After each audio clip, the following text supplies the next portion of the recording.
of his presidency. The Republican establishment not fighting for the commander-in-chief. Why is this going on in Washington? Because they hate Trump. You have guys now, all they care about is maintaining that title in front of their name in re-election, and principles get thrown out the window. And they're afraid to push for the real ideas. He's going to go out and surprise his kids for Father's Day. What do you want to say to Dad for Father's Day? He misses him so much. Aww.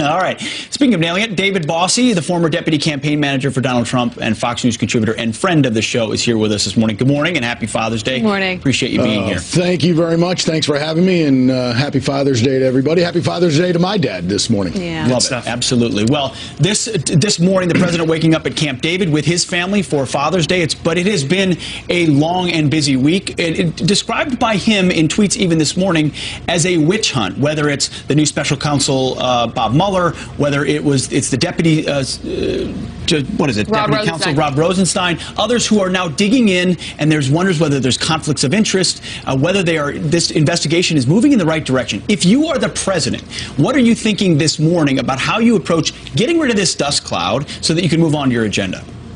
Well, I would stay focused on my agenda if I'm President Trump. For the next several weeks, you must really put yourself in a position to come back into Congress during the summer and have some legislative victories, whether it's getting health care through the Senate, health care repeal and replace through the Senate, whether it's tax reform beginning to get rolling in the House. You just had an infrastructure week about a week or so ago that you're rolling out your infrastructure plans. President Trump is living up to the promises that he made to the American people during the campaign, and that's really going to be his success with the American people, is going to be what they want, what they voted for him, is to bring change to Washington, and that's what he's been doing. Okay, but as it relates to the investigations, the president is frustrated, and I know he's frustrated and I'm frustrated for him. Look, we've had a longer than 7-month investigation into the ridiculous allegations of collusion between the Trump campaign and Russia. Over 7 months, going on a year now of these allegations, and there's been no evidence brought to bear in that case. Look, to that point, David, there are a lot of people wondering, where on earth are the Republicans? Where is their outrage? One of those people, our own Judge Deneen, last night. You want to talk Russia? Let's talk about Russia. Let's talk about the sale of 20% of our uranium to Russia and Hillary Clinton signing off on the deal. The Clinton Foundation, that slush fund for Hillary, receiving $140 million, and Bill Clinton getting more than twice or triple his normal speech fee. You're empowered, damn it. Do something. Pass something. Cut this kumbaya crap. Put on your big boy pants and act like you're in power. Act like you give a damn. And more importantly, convince us that you're not in on the effort to take down the President of the United States. David, to her point, Republicans are the ones in power right now. Oh, certainly. And I think you see members of the House and Senate. Look, the president's having members of the House and Senate over to the White House routinely during the day. He is starting to have private dinners with them in the evening. I think doing those types of efforts, conducting those efforts, socializing with these members, getting to know these members. You have to remember, the president's an outsider. He is not a Washington, animal that has been here forever, like many politicians, and that's why you see a lot of Republicans don't step up, because they don't know him. And I think that that's going to get better over time. But David, whether they know him or not, they know his agenda, they know what he stands for. It's stuff that they've been advocating for forever. He's been fighting. The American people gave him a mandate. The left is going after him in every single way. Yet where's Mitch McConnell? Honestly, where's Paul Ryan? Out in the public, making the case. This isn't about Russia. This isn't about collusion. This is not obstruction. This is an agenda, and they're trying to discredit this president. Where is that fight? Because I don't see it. I see Newt Gingrich. I see Duncan Hunter. I see a few voices. Where are they leading the charge? That is, you guys are right on point this morning. You know, there's very few of us out here carrying the president's message to the American people every day, and there needs to be more. The Republican Party needs to step up. The RNC needs to step up. The leaders in the House and Senate need to step up to support this president and his agenda and make sure that the American people understand what is going on and the politics behind this incredibly irresponsible investigation, which is quite honestly dangerous for the American people, because there was nothing to the collusion charge. So now this investigation is pivoted to obstruction, which again, there is no obstruction. Everybody across this political spectrum is saying the president has no obstruction charge here. That is a ridiculous charge by the Democrats, and the president has done nothing. Jim Comey has actually said in testimony there is no obstruction, so there is none. And David, we've spent the last 7 minutes here beating up the right because the left is pretty unified as to their approach in trying to attack the president. Check this out. This was from Joy Reid over at MSNBC. She tweeted this. Rep. Scalise was shot by a white man with a violent background and saved by a black lesbian police officer. And she says, and yet it points to, you know, of course, a number of issues that, as Pete was saying, it's not necessarily totally conservative, but somewhat mainstream, like traditional marriage. Repeal and replace Obamacare, traditional marriage, as you said, Abby, and the Second Amendment. Apparently, that makes Steve Scalise extreme enough that she makes this kind of charge. I mean, they don't back down even when a guy's on a hospital bed. But most importantly, the timing is just horrible. Yeah. Horrible. These people are sick. I'm going to be honest with you. Whether it's the liberal media or the Democratic leadership in the House and Senate, they have a sickness, and that sickness is their hate of Donald Trump. He beat their candidate. He beat Hillary Clinton soundly, and they cannot get over that. And so they, for the last 6 months, have done nothing but try to undermine the president legislatively, and they've done nothing but just inspire the hate in people. You see it on college campuses, whether that's taking down the First Amendment across the country, and that is the violence that they bring. And this guy who shot Steve Scalise, is part of what they created. The left created this person. And so for these guys to sit out there and say things like that in the aftermath is shameful. It's horrific. David, in order for them to get their agenda passed, though, to go back to the original subject for the Republicans, they have to get rid of this witch hunt dust cloud. You've been part of the metaphorical war room to try to take this on. Is there a change that needs to happen, either with the special counsel or at DOJ, so that you feel like you get a fair shake so that you can move forward with the agenda? Specifically, I think your question is does Mueller have a conflict of interest with Jim Comey and this investigation? Yes. And I think that's going to really play out, because the statute says, that if you are a friend, it is hard to investigate someone that you have a professional, personal relationship with. And if there's any two people that have a relationship, a personal relationship as friends, it's Jim Comey and Mueller. It is these two people to go back 20 years together in some of the toughest fights. And so they've had each other's backs. And so to think that Mueller could investigate impartially, I know people say he is a good man. I understand that. But these statutes are written even with good men and women in mind. And so these statutes say that if you have the appearance of impropriety or actual, a conflict, not impropriety, but a conflict, an appearance of conflict or actual conflict, you must step aside. And I think you look at the team that is being built of Hillary supporters, of donors being put on this team. I wonder what's going on behind the scenes and why they're doing this. Why are they giving the American people even more of a cloud over this investigation? And what are they investigating at this point? David, thank you. Good to have you. That's right. Forget what they're investigating for a moment. David, thanks a lot. Appreciate it. I still can't get over this Joy retweet. I'm sorry. Because it's insane. After the shooting happened, we talked about the political rhetoric dying down. This is exactly what we were referring to. When someone is fighting for their life and you point out their politics. And we both know, Joy, she is not this kind of a person. I think this is coming from... She talks about race all the time. What did race have to do with this? I think this is coming from across the street. What did race have to do with this? It is heightened, Pete. It came from across the street. You know what? All I will say say is, America, we are better than this. We are better than tweeting out these things at this time in our politics. Anyway, now to some other headlines I want to get to, starting with a Fox News alert. The Navy calling off the search for 7 missing sailors. A senior U.S. official tells Fox News all 7 were found dead on the USS Fitzgerald. The crash happening with a merchant ship off the coast of Japan when many sailors were sound asleep. Well, the Vice Admiral off the Navy's 7th Fleet says the bodies were found inside the flooded compartments of the damaged destroyer. 5 other sailors, including the ship's commander, were also injured. Our thoughts are with their families today. And to another Fox News alert now, the death toll in Portugal now climbing to 57 people as devastating forest fires continue to spread. At least 59 more are injured, including 4 firefighters and a child. Hundreds of firefighters battling the enormous blaze that is now sweeping through forests and neighborhoods just 100 miles away from the capital city of Lisbon. Officials say the fire started from a lightning strike. And golfer Justin Thomas is heading into the final round of the U.S. Open, fresh off a record-setting 3rd round. Watch this. He's aiming his putt here on 5. This is Justin Thomas.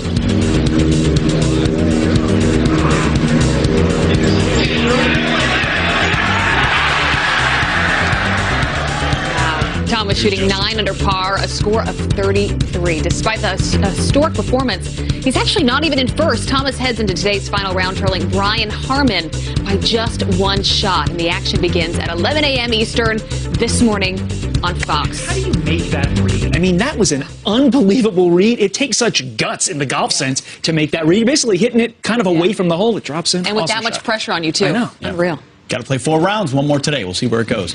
All right, Republicans were elected to pass the Trump agenda. So what are they doing? Making excuses? Our next guest says enough already. Time to get to work and drain that swamp before the American people drown in it. Plus, we've got the latest chapter. Welcome back. Happy Father's Day to everyone. Well, last week's attack on Republicans spurring a call for unity for the good of the American people. But it didn't last very long, as they already admit they're still deeply divided over basic tax reform. So what will it take to drain the swamp and see some real change? Here to weigh in from the Tea Party Patriots, Jenny Beth Martin. Jenny, thank you so much for being here. And I'm going to go back to the diner segments that we all do. We get down there with real Americans saying what they want to happen.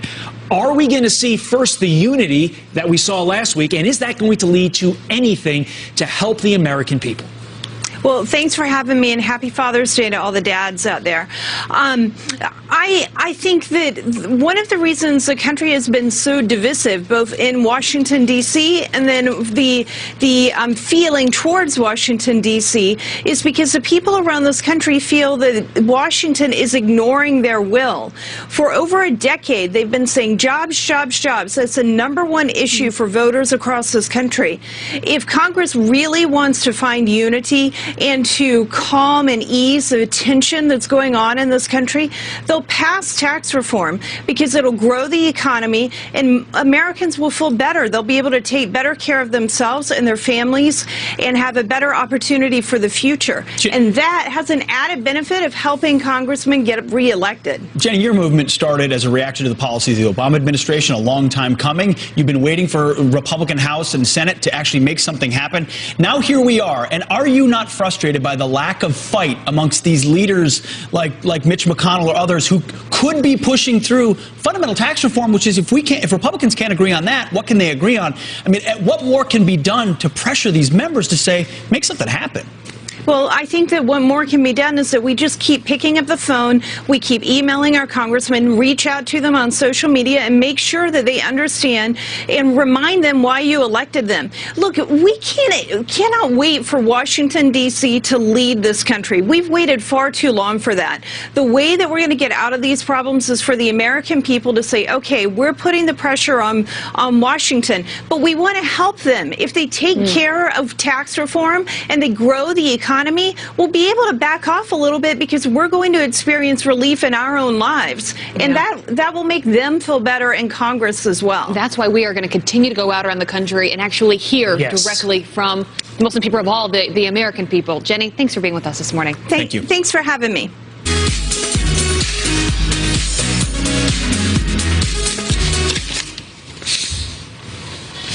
It is time now for your news by the numbers. First, 50 years. That is how long a World War II veteran, Joe Novellino, went without 5 medals, which were stolen from his Connecticut home. With the Pentagon reissuing the medals after state lawmakers intervened. I'm glad they did. Next, $43 million. That is the amount of jackpot winnings a New York casino refuses to pay to a woman, saying their machine had some sort of a glitch. Well, that woman now suing for the money, calling it rigged. Finally, $300,000. That's how much money in avocados these 3 men are accused of stealing from their employer. They were nabbed for allegedly selling them for personal profit in their facility to local customers in California. That is the dollar amount of a grand theft avocado incident. It's a lot. They're very valuable. All right, in the wake of last week's assassination attempt on Republican congressmen, many are now calling for a more civil political tone. One person who is promising to do so is longtime conservative Ted Nugent. But will anybody on the left follow his lead? Here to discuss is the rock and roll legend, Ted Nugent. So, Ted, your comments about wanting to tone down the political rhetoric are welcome by many, but I think it's the source that has people most interested in here. We're going to play a headline of something you said from times past that makes what you're saying now even more interesting. You once said that Obama should, quote, suck on a machine gun. Now he wants to, now the title is he wants to tone down the hateful rhetoric. This is the headline about you. There it is right there. So you once said that, now you want to tone it down. I think that's an important recognition. What brought you to the point where you said, hey, it's just time to calm all this down? Well, number one, happy Father's Day every damn day across America. And I think the fact that my kids and my wife have consulted me and told me that I'd be more effective if I abandoned the Motor City streets slang. But let me make it perfectly clear. I have never projected hate. When I said that about sucking on my machine guns, that was a direct response to the liberal Democrats, Obama and Clinton et al., to ban certain types of firearms, violating their oath to the Constitution and the Second Amendment. That was a metaphor, and nobody's too stupid not to know that. But the left is so dishonest that they misrepresented that. And make it perfectly clear with my Fox and friends, I have never threatened anybody. I have never hinted at violence. During adrenaline-charged rock and roll performances, Detroit street slang comes out. But I have been admonished somewhat by Mrs. Nugent. And I just think in these heightened, exciting times politically, I am reaching out across the aisle. And I'm saying we must all unite to bring no violence, no harm to any of our fellow Americans. And I think it's important to note, my not-so-good friend Bill Maher acknowledged that, and I will be joining him on his show to make sure that we clarify this and that we are going to unite on no violence. Yeah, you know, a wife and a daughter, they will certainly soften you, if anything else. So kudos to them, because I think that the language has gotten totally out of control, something that you have admitted. Are we going to see a different Ted Nugent moving forward? And who is that Ted Nugent going to be? Well, you know, not different. I like to use the word upgrade. My intensity will not back down one bit. My passion and my sincerity will not back down one iota. But I am going to make sure that in a debate that I am civil, which I've always been civil. Again, during the outrage of a rock and roll performance, machine gun references have been made, but nobody could possibly think I want anybody's lips anywhere near my machine gun. That was a metaphor. But I'm going to reach out and say civility should be the modus operandi of Americans, no matter which side of the aisle they are on. Okay, Ted, so do people on both sides of the aisle follow your lead? Does this happen, or is this a pipe dream? Well, it's not a pipe dream, even though I am a dreamer, no pipe involved. I have not seen any gesture whatsoever from the left. They still are going to, it looks to me, going to burn down buildings if they disagree with your speech. They're still going to turn over cars and attack people if they don't agree with you. And let me also pinpoint, My family and I's lives have been threatened. They've threatened to kill me on Facebook, even though 99.9% of my Facebookers are positive and sincere and logic and truth-oriented. But the violence from the other side is unprecedented. Well, that's the question. I'm still waiting for somebody. Is the left capable? Alinskyites, who have always sort of trafficked in fomenting this kind of resistance now. I mean, Joy Reid of MSNBC on another channel recently trashing Representative Scalise for mainstream Republican positions while he is recovering from being shot. I mean, what happens? Can the left even do it? Boy, again, I'm a dreamer and I'm a positive guy. I'm a hopeless, optimistic. I haven't seen anything, but I can still hope. And I've reached out on my Facebook. I have tens of millions of Facebookers, and I communicate every day numerous times. And many have identified themselves as liberal Democrats who don't like my hunting and don't like my NRA board of directorship. They don't like a lot of my politics, but they love the music. How can you not love the music? So they've reached out and they've thanked me for my recent gesture to be more civil, and I will keep that vow. Yeah, well, Ted, it's, I think, something that we all needed to hear right now. So thank you for acknowledging that and for listening to the good women in your life. We appreciate them very much so. Ted, good to have you with us. Ted. Thanks so much. Happy Father's Day.